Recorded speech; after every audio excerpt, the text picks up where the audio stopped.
കൊച്ചി വാർത്താ ചാനലിലേക്ക് സ്വാഗതം. സംസ്ഥാനത്ത് വീണ്ടും ഹർത്താൽ പ്രഖ്യാപിച്ചിരിക്കുകയാണ്.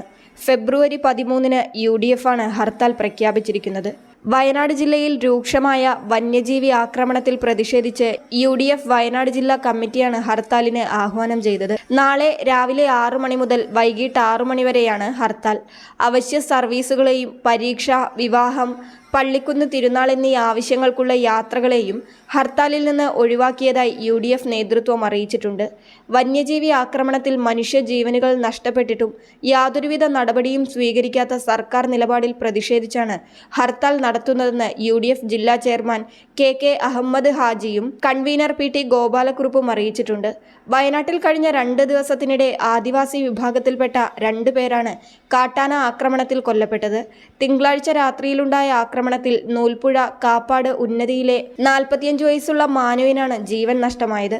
തമിഴ്നാട്ടിലെ വെള്ളരിക്കവലയിൽ നിന്ന് വരുന്നതിനിടെ വയലിൽ വെച്ചാണ് മാനുവിന് നേരെ കാട്ടാനാക്രമണം ഉണ്ടായത്. ചൊവ്വാഴ്ച പുലർച്ചെ നടത്തിയ തിരച്ചിലിലാണ് മൃതദേഹം കണ്ടെത്തിയത്. ചൊവ്വാഴ്ച രാത്രിയിലുണ്ടായ ആക്രമണമാണ് രണ്ടാമത്തെ സംഭവം.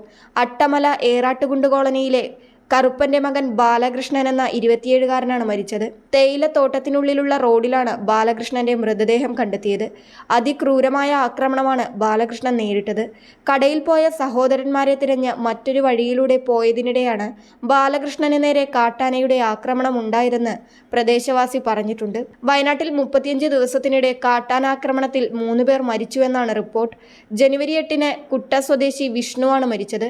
പിന്നീടാണ് മാനു, ബാലകൃഷ്ണൻ എന്നിവർ മരിച്ചത്. അടുത്തത് തിരുവനന്തപുരം ആറ്റുകാൽ ഭഗവതി ക്ഷേത്രത്തിലെ പൊങ്കാല ഉത്സവത്തോടനുബന്ധിച്ച് മാർച്ച് 13-ന് അവധി പ്രഖ്യാപിച്ചിരിക്കുകയാണ്. ആറ്റുകാൽ പൊങ്കാല ഉത്സവത്തിനോടനുബന്ധിച്ച് പ്രാദേശിക അവധിയാണ് പ്രഖ്യാപിച്ചിരിക്കുന്നത്. തിരുവനന്തപുരം നഗരപരിധിയിൽ ബാങ്കുകൾക്കുൾപ്പെടെ അവധിയായിരിക്കും.